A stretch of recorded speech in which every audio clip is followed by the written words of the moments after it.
vais en quelques minutes pour parler du mariage.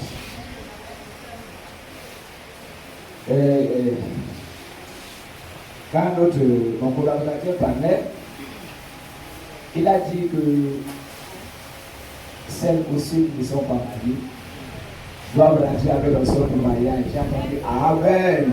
Ça veut dire que dans la salle, il y a les célibataires. Et des personnes, des femmes, des hommes et des femmes qui voudraient se marier. Le mariage est devenu si compliqué dans notre siècle. C'était pas comme ça avant. Parce que quand un parent voyait que telle famille, dans telle famille, il y a des hommes et des femmes qui ont un bon caractère.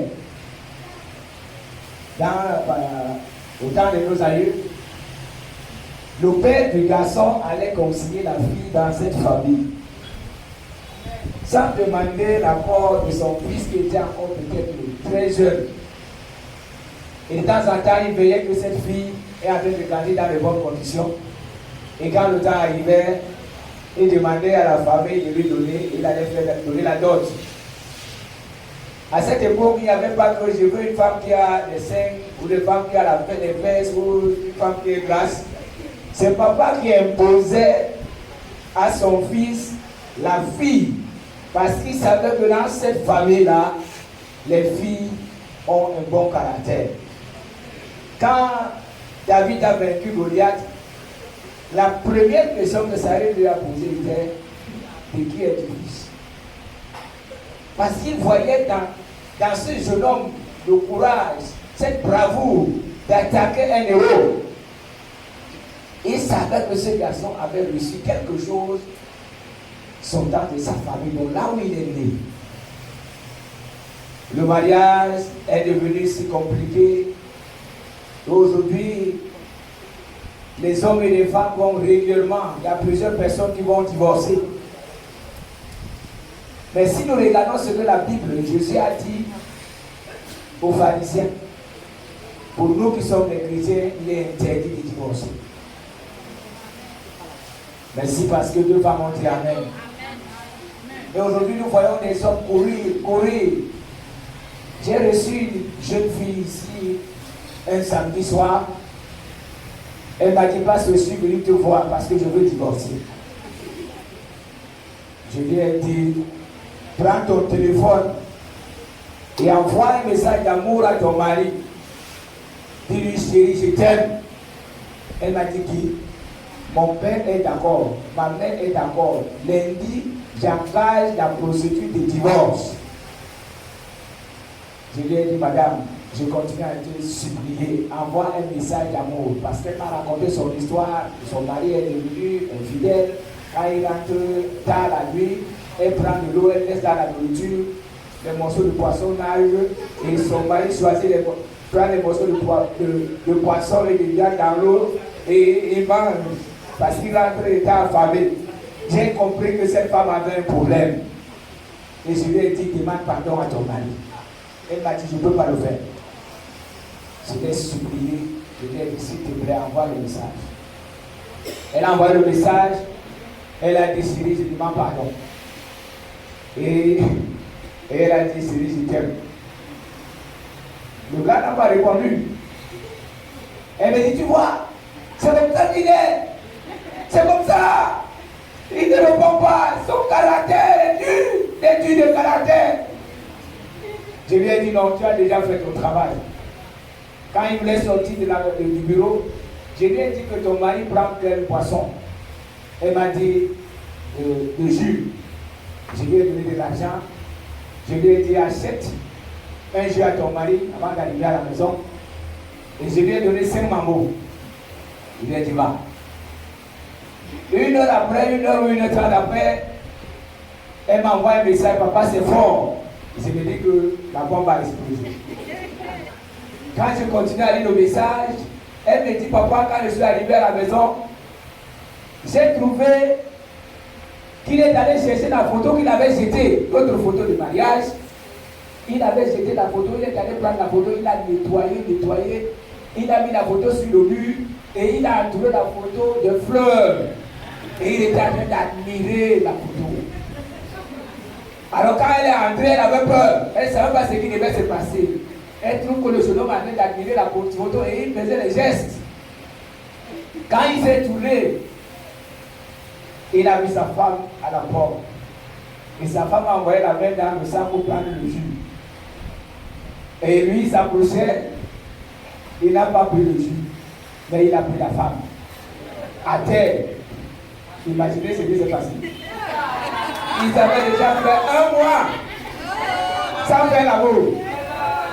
Ils ont commencé à faire au salon. Qu'est-ce qui a amené cet homme à être brisé? C'est le mot. Je demande pardon et je t'aime. Frère, il y a plusieurs femmes qui ne disent jamais à leur mari que je t'aime. Plusieurs maris qui ne disent jamais à leur femme que je t'aime. Quand il rentre le soir, c'est pouf, imbécile, salopard, très tordu, tête vide. J'ai pris le temps d'étudier le mariage. J'ai fait des études et j'ai déjà écrit 3 livres. Et le premier que j'ai écrit est intitulé Le mariage, un bonheur ou un enfer. Chacun de vous pourra l'entrer. C'est disponible, il y en a assez de livres. Donc tu peux prendre un pour toi et un pour ton mari. Pour ceux qui ont des foyers qui battent l'air. Donc, comprenons que si aujourd'hui les foyers ont des problèmes, ce n'est pas parce que tu es mauvais, mais c'est parce que les hommes et les femmes ne veulent plus faire ce qu'ils ont commencé à faire pendant les fiançailles. Vous savez, quand un jeune homme trouve une jeune fille qu'il veut épouser, quand il veut aller chez la fille, le pantalon est au niveau de la poitrine. Et il met la veste et la cravate. Et quand il arrive sur la fille, il dit bonne parole. Oh chérie, je t'aime, tu es belle. Et il suivit la fille avec des paroles. Je connais mon cousin. Quand il a trouvé sa fiancée, quand il allait là-bas, il a prêté la chaussure, le pantalon, la ceinture, la chemise. Et quand il est arrivé sur la fille, il disait à la fille, à Douala, j'ai une maison, j'ai des frigos, tu n'as pas de problème. Moi, je connaissais qu'il louait une chambre. Une chambre et il avait un lit. Il n'y avait pas de ventilateur dedans, ni de climatiseur, ni de frigo. Mais il me prenait à témoin, moi j'étais encore très jeune. Il me disait, Gilbert, c'est pas ça. Il dit oui. Et quand il est arrivé à Douala, la fille est arrivée à Douala, elle se retrouve dans une chambre sans ventilateur, sans frigo, et comprenez, où? À Neubel. Là où il y a les caniveaux, quand tu te couches, il y a des mauvaises odeurs. La fille ne pouvait plus rentrer au village. Elle était obligée de supporter ce monsieur. Et voilà ce qui se passe. Quand on passe des moments de fiançailles, c'est pour oh chérie, on peut appeler la fiancée, le téléphone chauffe. De 23h à 5h du matin, on est au téléphone. On raconte des histoires, même ces histoires qui n'existent pas. Et le cœur de la femme palpite. Le cœur de l'homme bat. Parce que l'homme a besoin d'avoir cette femme à côté de lui. Et la femme voudrait être à côté de l'homme. Maintenant, quand les deux entrent dans la maison, monsieur qui mettait le pantalon jusqu'ici, il était galant. Le gars laisse la barbe. Madame dit, mais monsieur, s'il te plaît, il faut te coiffer. Ah, laisse-moi aussi, on laisse. Le gars mettait les parfums. Et quand il voudrait, il avait rendez-vous avec la fille. Aujourd'hui, il met un sous-vêtement, il fait 6 jours avec. Alors madame commence à comprendre qu'il y a un problème. La dame qui était belle, avec une belle coiffure, elle fait avec le cabancono 6 jours. Et les cheveux, elle fait un mois sans les laver. Maintenant, quand monsieur arrive à la maison, il n'a pas épousé une femme sale. Madame n'a pas épousé un monsieur sale. Et la deuxième chose, Monsieur n'a pas épousé une femme qui bavard. Parce que quand il allait chez la femme avait de bonnes, très bonnes paroles. Elle prononçait de très bonnes paroles. Madame n'a pas épousé un monsieur qui crie sur lui. Et voilà, les trois vont passer 3 étapes. Parce qu'ils ont commencé d'abord par l'étape que j'appelle tout va bien. Et ils vont passer l'étape que moi j'appelle l'étape d'accompagnement. Monsieur va constater que la femme que j'ai épousée est en train de me créer des problèmes. Je ne suis plus libre. Quand je veux sortir, je me pose où vas-tu? Madame se dit, je suis entré dans une maison et cet homme-là veut marcher sur moi. Quand je veux sortir, il me dit où vas-tu? Et c'est cette période qui amène plusieurs personnes au divorce. Parce que monsieur ne veut plus pas que madame lui donne des conseils, madame lui pose des questions. Et quand il a son argent, quand ils étaient fiancés, il voulait montrer à la femme qu'il avait l'argent. Moi, j'ai eu la chance ou la malchance que là je me suis marié, j'étais pauvre. Et la pauvreté n'est pas une bonne chose. Parce que quand j'ai trouvé celle que je vais épouser, un soir, je suis allé rendre visite à ma belle famille, j'ai trouvé une maman là. Quand elle m'a regardé, elle me dit, mon fils, toi tu vois que c'est ta classe. Regarde la fille que tu veux épouser. Mais les gars, ce n'est pas ta classe. 1, tu es laid. 2, tu es pauvre. Frère, s'il y avait moyen de m'enfuir, mais il n'y avait pas d'espace parce qu'elle était là-bas. Je ne pouvais pas m'enfuir. Elle m'a lavé, elle m'a rincé.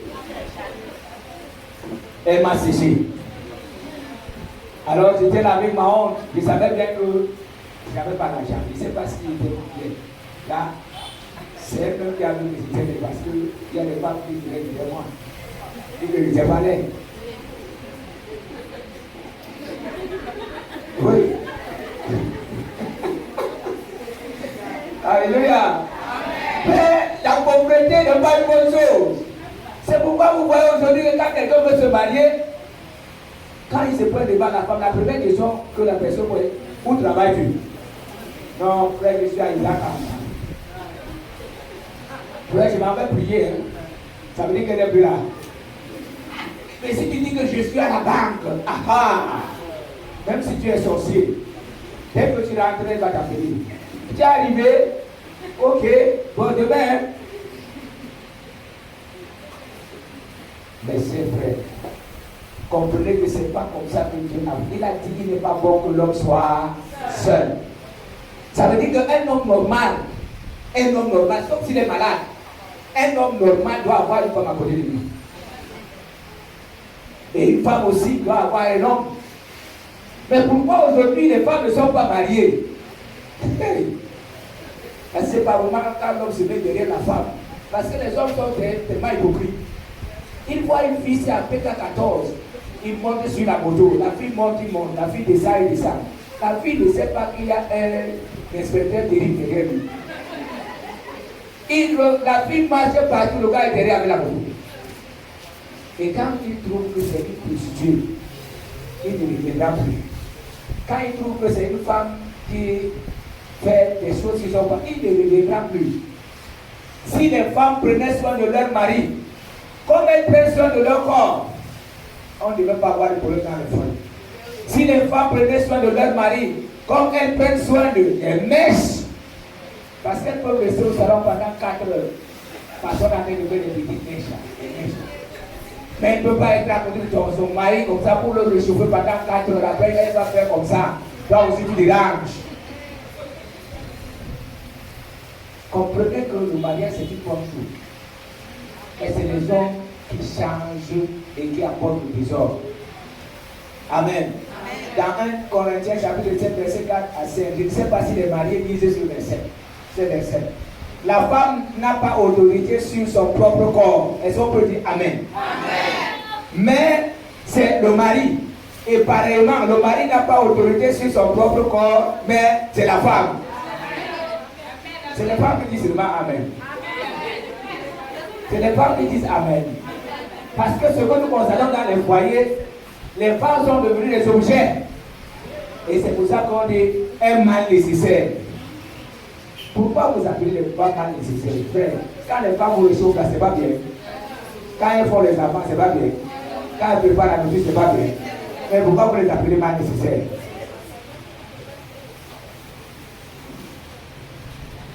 Gloire à Dieu. Donc comprenons que le grand problème que nous avons est que monsieur ne veut pas laisser, comme la Bible dit que son corps ne l'appartient pas. Le corps appartient à la femme et le corps de la femme appartient à l'homme. Ça veut dire que c'est l'homme qui doit décider pour la femme et la femme doit décider pour l'homme. C'est son corps. Mais nous voyons aujourd'hui que les hommes vont dans les ventes à porter. Ils restent là de 7h à 23h. Madame à la maison, c'est du bruit seulement. Et vous voyez les hommes aujourd'hui, vous voyez des hommes avec des vestes, avec des chaussures de 35 000. Mais quand madame veut se vêtir, elle va chercher à cliquer 2 000. Et c'est dit même 2 000, c'est beaucoup. 500. La paire de chaussures, 350. Son portable qui a lu l'homme, c'est 250 000. Madame a toujours pour 5 000. Frère, ça c'est pas le mariage. C'est pas le mariage. La femme n'est pas un objet. Et de même, l'homme n'est pas un objet que la femme peut se tenir un matin et commence à dire salopard. Si tu ne venais pas me chercher, les ministres étaient allés. Quel ministre? Je ne dis pas ça à mon fils, parce qu'aucun ministre ne venait de me donner la peine. Si un ministre venait, tu ne veux pas l'accepter. Oui, mais les femmes disent comme ça. Et après, tu vas entendre dire que est-ce que je mange chez toi? Est-ce que j'ai bien mangé? Vous ne mangez pas chez vos maris, mais vous faites des serres, vous mangez où? Où mangez-vous? Non, le mariage c'est une bonne chose, frère. C'est pourquoi l'homme va aimer sa femme. Si aujourd'hui tu appelles ta femme, seulement quand tu as des problèmes, comme tu vois la c'est pas 2000, tu es dehors. Et si toi aussi tu appelles seulement ta femme quand il y a problème, oh, en venant, viens avec l'argent du gaz. C'est qu'il y a problème. C'est qu'il y a problème. De temps en temps, tu dois envoyer un message à ta femme pour lui dire comment elle est belle. De temps en temps, tu dois envoyer un message à ton mari pour lui dire qu'il est chaud. Mais oui. Qu'est-ce qui fait aujourd'hui que les prostituées vous arrachent des maris et les concubins qui prennent vos femmes? Parce que dehors, c'est mon amour, ma puce. Vous savez qu'un téléphone sans puce ne vaut absolument rien. Ma puce, mon cœur, ma beauté, c'est celle qui peut bouger mon cœur. Mais si à la maison, tes salopards, vois tes pieds tordus, tes oreilles. Et je vais dire aux beaux hommes ce soir, que quand vous dites à la femme qu'elle est laide, c'est une bombe que vous avez mis en elle. Quand vous dites à la femme qu'elle ne sait pas gérer, et vous l'insultez, c'est une bombe que vous mettez. Et quand elle explose, boum, elle commence à dire que tu es laid. Elle regrette. Elle ne fait pas ça d'elle-même, hein. Mais c'est la bombe que tu as mis là. Tu es laid. Tu n'es pas beau, tu es pauvre. Quand je venais chez toi, tu n'avais rien. Et quand je suis entré chez toi, je suis venu avec l'argent. Elle ne dit pas ça d'elle-même. C'est la bombe que tu as mis. Mais je vais te dire, mon cher garçon, si ce soir, si ta femme n'est pas là, j'ai fait ça ici un jour, j'ai dit aux femmes, faites-moi descendre toutes les assiettes que vous avez mis dans vos maisons pour attendre les étrangers. Allez, vos maris qui ont acheté ces assiettes. Et il y a une dame qui est allée à la maison, elle a fait le couvert, elle a pris les assiettes qu'elle avait gardées pour les étrangers, elle a fait le couvert et elle attendait son mari. Comme la parole de Dieu le disait. Monsieur est rentré, quand il entre à la maison, il trouve que le couvert, il n'avait jamais vu ce genre de couvert. Il est allé se laver, il est allé visionner. Après, il appelle sa femme. L'étranger vient à quelle heure? Sa femme lui dit que non, il n'y a pas d'étranger. C'est toi qui es l'étranger ce soir, mon chéri. Parce qu'on nous a prêché qu'on doit faire descendre tous les assiettes et qu'on sert nos maris avec ce que nous avons gardé pour les étrangers.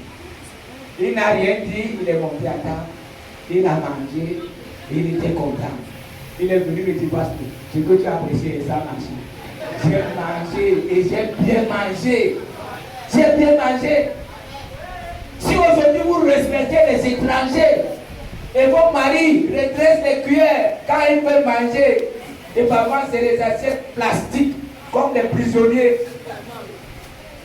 Et dehors, la prostituée lui donne les plats en inox. J'ai dit les assiettes en inox. Pour cette. Non, merci.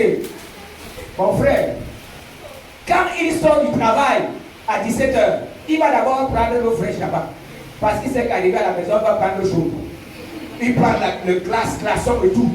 Il gonfle comme ça parce que là-bas on va masser, là-bas on va mettre le ventilateur, là-bas on va. Il vient à la maison gonfle comme ça. Il sait que dans la nuit tu vas souffrir avec le babadage, le glaçon là-bas. Il va laisser là, il sort le matin comme il sourit. Il s'en va au travail. Et après tu vas commencer à dire que mon mari ne reste jamais à la maison. Mon mari ne reste jamais à la maison. Il ne reste pas à la maison parce qu'il a chassé. Le babadage, les cris, les insultes. Et vous les femmes, vous ne savez même pas ce que dit vos maris. Il y a une femme qui est allée voir un homme comme ça. Dit, mon mari ne s'intéresse plus à moi. Hein. Tout le temps, quand il a fait, c'est seulement le football. Et il a un joueur préféré. Elle a donné le nom. Toujours le joueur préféré. Donc il a dit non, va à la maison.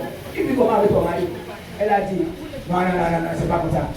Va à la maison, tu te laves bien, tu te vois bien. Et dès qu'il commence à visionner le match, tu mets le panier jusqu'au niveau des fesses et tu viens de passer devant lui. Madame a obéi, elle a mis du parfum, elle a fait la coiffure. Et pendant que monsieur était à la télé, le match, elle est passée devant la télé, elle a fait le geste.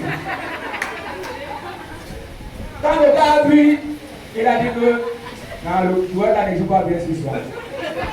Il a été la télé, il a retrouvé dans la chambre. Alléluia.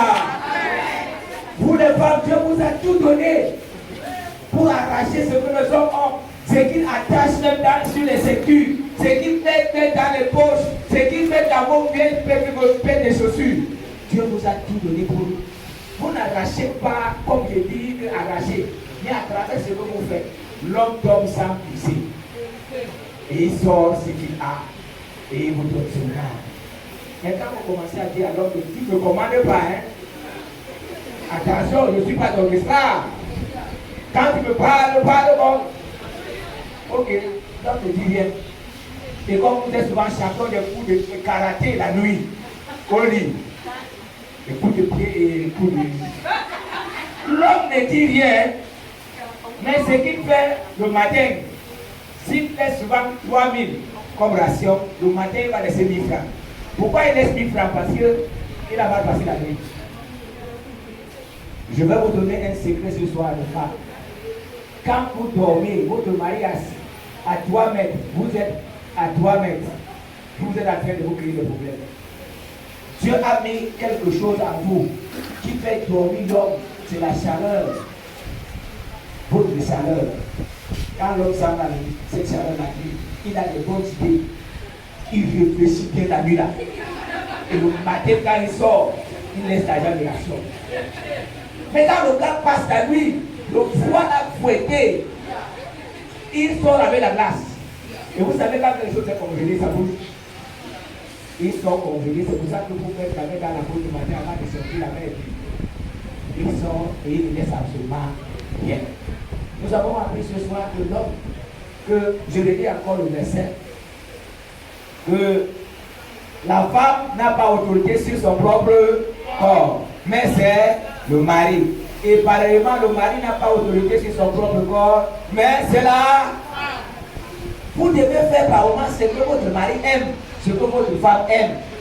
Il y a un papa qui était marié et il a dit à sa femme que pardon, achète une bassine, une grande bassine, et je vais entrer dans la bassine et de temps en temps tu me verses de l'eau et je vais penser à ma mère qui est décédée. Ma femme lui a dit, tu vas ressusciter ta mère. Est-ce que c'était compliqué? Acheter une bassine, parce que quand sa maman vivait, c'était comme ça que sa maman le lavait. Et il a dit à sa femme pardon, j'entre seulement dans la bassine, toi tu me verses. Est-ce que c'est compliqué? Mais les femmes, est-ce que c'est compliqué? Est-ce que c'est compliqué? La femme lui a dit que va ressusciter ta mère. Alors monsieur était allé le marché, il est tombé entre les mains d'une femme. Et il a dit à la femme, là, pardon, on va acheter une bassine. Et quand il va aller dans la bassine, il va me verser de l'eau. La femme a oublié, elle est allée acheter la bassine. Le papa a abandonné sa maison. Il est allé en mariage, c'est lui qui est allé en mariage. Il est allé chez la femme. Monsieur, madame attend le premier jour, monsieur n'est pas rentré. Deuxième jour, monsieur n'est pas rentré. Troisième jour, monsieur n'est pas rentré. Elle va au lieu de service. On lui dit que non, ton mari vient au travail. Après, on lui dit que tu vois, il est avec la femme qui est là-bas. Il est dans la maison de la femme qui est de l'autre côté. Elle s'est levée et elle est allée chez la femme. Pendant qu'elle était en train de faire le boucan, la femme lui a seulement lancé, elle a dit cette parole. Je fais ce que tu n'as pas pu faire. Ça fait mal, n'est-ce pas? Verser seulement de l'eau sur quelqu'un qui est dans la bassine. Est-ce que c'est lui qui devait mettre la personne dans la bassine? Prendre seulement de l'eau et verser sur le monsieur. J'ai fait ce que tu n'as pas pu faire. C'est pour ça qu'il est ici. Regardez, à cause d'un petit geste, la femme a perdu son mari et elle est allée en mariage chez une femme. Il faut faire ce que votre mari aime, faire ce que votre femme aime. Je voudrais que ce soir, qu'il y ait une réconciliation dans le couple. Parce que le mariage, c'est quoi? Il y a l'amour et il y a le pardon. Si madame a pris votre argent, entre l'argent et madame, qui vaut plus que l'autre? Hein? C'est l'argent? C'est la dame. Mais pourquoi vous voyez souvent l'argent? Madame a pris 500 francs et elle a pris 500 francs dans votre porte-monnaie. Vous allez bavarder pendant toute la matinée. La femme est plus importante que l'argent. Mais nous voyons souvent le matériel plus important que l'homme, plus important que la femme. Et c'est ce qui apporte des problèmes dans les foyers. C'est pourquoi j'aimerais que ce soir, tous ceux qui sont en train de m'écouter, rentrent à la maison et se réconcilient avec leur mari. Et se réconcilient avec leur femme. Et que chacun de vous reprenne ce qu'il faisait avant. Est-ce que vous pouvez dire Amen? Est-ce que vous pouvez dire Amen? Si vous voulez savoir ce qui se passe dans votre foyer, demandez à votre mari, tu m'as épousé, mais pourquoi? Si aujourd'hui monsieur n'est pas à côté de toi, peut-être il t'a épousé à cause de ton teint. Tu étais noir. Aujourd'hui tu es devenu blanche. Monsieur aime les femmes noires. Maintenant, toi, tu as changé de peau. Monsieur veut partir. Et il y a une femme qui a fait beaucoup de prétendants. Mais elle dit qu'elle a choisi une personne parce que la personne a appelé chérie. Chérie. Elle n'a pas cherché l'argent. Mais quand la personne appelait chérie, son cœur battait. Mes frères, le mariage c'est une bonne chose. Rentrez. Ce que pour les femmes qui sont infidèles, regardez ce que vous faites dehors avec l'homme. Est-ce que vous ne pouvez pas faire ça avec votre mari? Vous pouvez bien le faire. Les hommes qui sont infidèles, est-ce que ce que vous faites dehors, vous ne pouvez pas faire ça avec votre femme? Vous pouvez bien le faire. Je connais l'histoire d'un autre monsieur, tellement l'histoire est précisée dans une église. Ce monsieur avait une femme soumise même. Il est allé chercher une autre, deuxième femme. Et quand la femme a constaté que l'argent est fini, il a poussé le monsieur dehors. Le monsieur avait abandonné ses enfants. Il a abandonné sa femme. Il est allé construire une belle maison à cette femme. Et quand la femme ne voyait plus l'argent, la femme l'a poussé dehors. Les soucis l'ont entraîné à la mort. Il est mort. Et la première femme l'a reçu malgré tout ça. Et les soucis l'ont entraîné, il est décédé. Parce qu'il ne pouvait pas résister. Pourquoi divorcer? Pourquoi faire des problèmes dans le ménage? Et pourtant, Dieu a dit qu'il n'est pas bon que l'homme soit seul. Allez me faire des bisous à ce Maria ce soir. Et les bisous vont disparaître aujourd'hui. Il y a que les jeunes qui s'apprennent dans l'autorité qui font ça. Ils font ça par toute façon. Mais vous allez voir que dans le foyer aujourd'hui, les bisous ont disparu. Tenir la main a disparu. Rester comme ça le soir, mettre le pied comme ça sur son mari a disparu. Manger à table et mettre le pied sur sa femme a disparu. Manger à table, mettre le pied sur son mari, faire manger son mari ou sa femme. Les choses là ont disparu. Il y a une femme qui m'a dit, moi je ne suis plus jeune, je suis déjà vieille. Le mariage ne vieillit pas. Et par moment, moi je dis que cela, ça vieillit, que ça devient encore très sucré. J'ai vu un couple à quoi? Quand ce couple traverse la route, je vous assure, ce couple-là crée l'embouteillage. Pourquoi? Le vieux, ils sont vieux. Je suis sûr qu'ils ont plus de 100 ans. Mais quand ils marchent, les deux, c'est comme deux tortues. Mais monsieur a la main de sa femme et les deux marchent comme ça. Tout le monde s'arrête. Je vous assure, même les persécuteurs pourraient laisser passer. Quand ils traversent la route, j'ai vu ce couple-là doucement. Quand ils traversent la route, c'est là où le voiture passe. Tout le monde est resté parce que monsieur tire sa femme. Tire sa femme, les deux couches. Mais monsieur est là et dit, on sent que ces hommes-là s'aiment encore. Ce couple-là s'aime encore. Qu'est-ce qui vous empêche d'aimer votre femme? Qu'est-ce qui vous empêche d'aimer votre mari? Qu'est-ce qui vous empêche, les hommes? Je vais vous donner un secret ce soir. Allez lire Ecclésiaste chapitre, commencez par le premier chapitre, non, commencez par le chapitre 4 jusqu'au verset 7. Vous allez voir comment Salomon appréciait la femme. Il commençait par les cheveux. Quand il arrivait au niveau des seins, vous ne pouvez pas l'imaginer. Il parlait des fesses, il parlait des pieds, il parlait des orteils.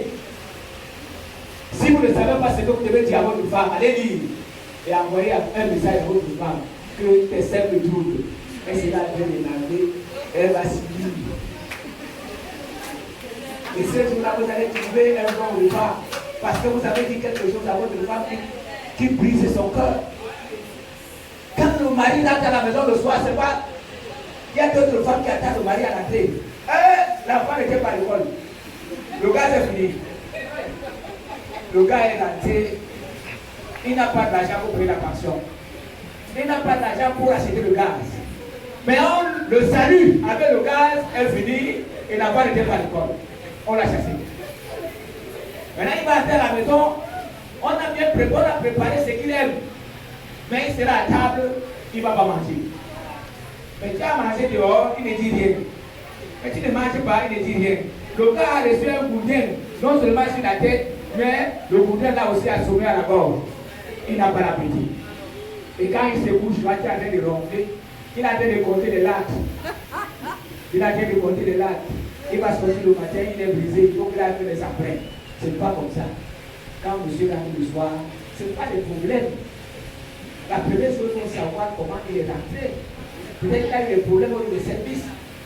La main que tu passes sur sa tête pour lui dire comment tu as passé la journée, vous ne savez pas ce que la main qui a par là, ça enlève toutes les douleurs qui étaient dans le cœur. Vous voyez le cœur comme ça là, vous ne voyez pas, mais le gars est content, il tremble même. Mais quand tu commences à faire des problèmes, c'est les bourdiens que tu tapes sur sa tête. Et le gars par moment sort, il ne te dit même pas au revoir. Il sort le matin, il va au revoir. Apprenez à traiter, à bien traiter vos maris et vos femmes. Prenez vos femmes comme vous-même.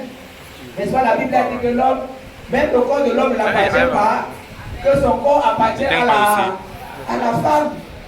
Mais c'est ce qui se passe. C'est ce qui se passe. Vous prenez votre salaire, vous allez d'abord saluer le barman. Et moi, j'ai vu mon collègue, ça me casse. Je lui dis que, mais pourquoi tu as pris le casque? Il me dit que non, j'ai vu à la vente apporter. Je n'avais pas l'argent, j'ai conseillé mon casque là-bas. Vous voyez comment les hommes souffrent?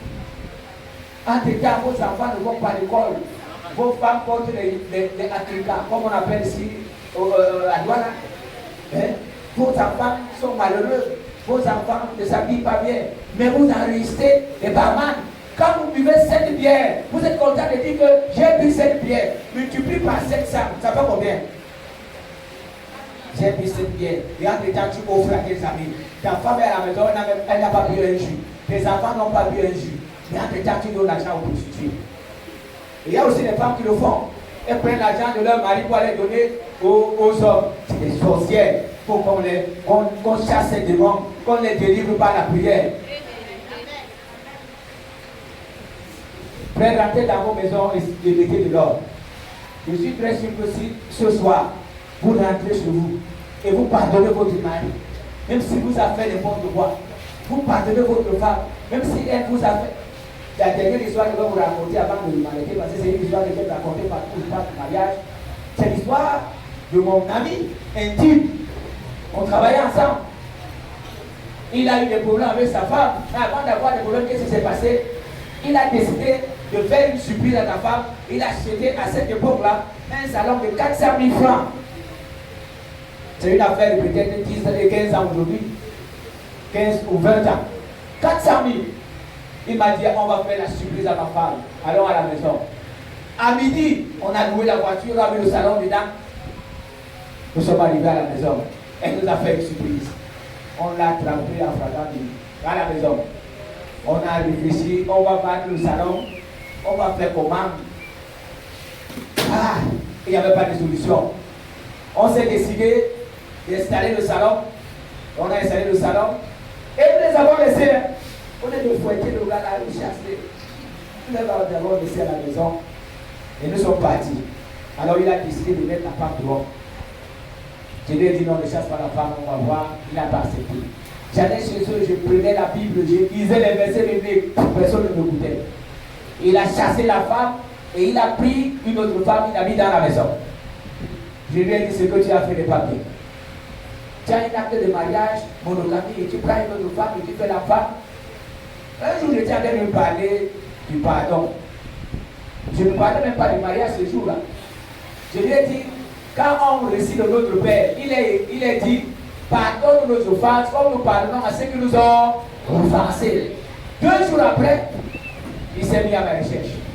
Il me voit, il me dit que tu m'as dit quelque chose. Là, c'est là 2 jours, mais je suis tout pris. Demain, il faut que ma première femme rentre à la maison. Je lui dis qui? Esther. Il me dit oui, il faut qu'elle rentre à la maison. Et comme sa femme venait de temps en temps prendre une partie de son salaire, il a vu la femme au lieu de service et il s'est approché de la femme, il a supplié et il a dit pardon, reviens à la maison. Et sa femme avait un concubin ici en bas. Regardez, elle a laissé toute la ville, elle est venue prendre un concubin à côté de ma maison. Donc, la femme a accepté. Et maintenant, il a dit, on va faire comment avec la femme qui est à la maison. Nous avons pris les moments de prière, on n'a pas fait 4 jours de prière. La femme qui était à la maison s'est levée le matin quand mon ami était bien parti. Elle a dit qu'elle a fait un rêve. Quelqu'un était en train de lui dire de sortir de la maison, ce n'est pas son foyer. Elle a porté ses bagages, elle est partie jusqu'à ce jour. Elle est partie avec la femme. Alors, il fallait que la première femme rentre à la maison. Ce soir-là, c'était merveilleux. Si vous montrez les vidéos, les enfants étaient contents. Monsieur était content, madame était content. En temps, on les attendait au parquet pour prononcer le divorce. Et ils sortent de la maison pour aller au parquet.